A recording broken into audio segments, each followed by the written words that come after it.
When I see this image, I see a couple things, and I don't mean to be self-deprecating here. It sounds like I am, like I'm doing that thing that photographers sometimes do, where they kind of denigrate their own work and this isn't really that great, and I don't mean to do that, but what I see here is the shot that almost happened, but just didn't quite make it.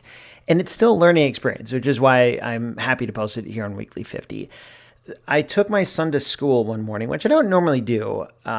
We live close enough to school that my kids can usually just walk, but there was a kind of a field trip, and I had to take him, I think, like slightly earlier than normal. I forget. But anyway, I dropped him off at school, and as I'm turning the car around, I noticed the sun just poking above these clouds that you see here. Maybe it was like, I don't know. It wasn't like halfway up. It was partway up. And my first thought was like, that would make an awesome photograph. So I drove home, got my camera. So I shot this with my D500, which is not the greatest camera to use for this.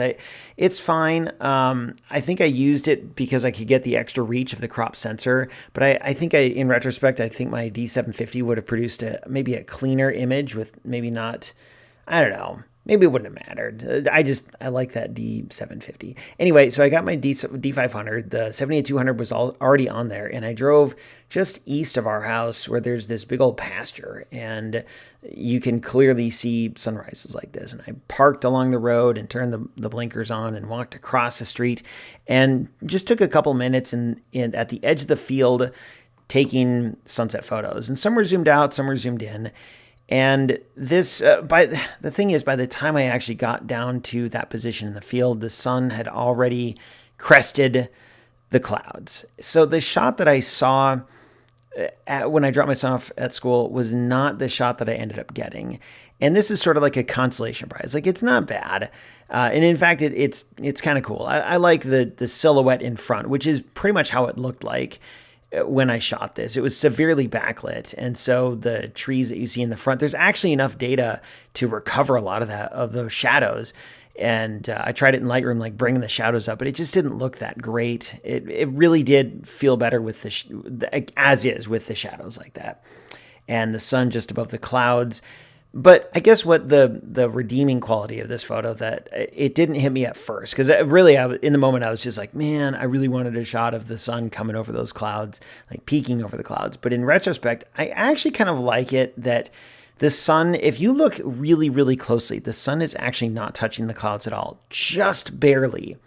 There's like a millimeter between the sun and the clouds. And so what you have is this shot with three distinct elements: the sun by itself, the clouds, or the outline of the clouds existing on its own, where they don't actually intersect with the sun, and then the foreground. So each element, starting in the front and working your way back, exists as its own element within the shot.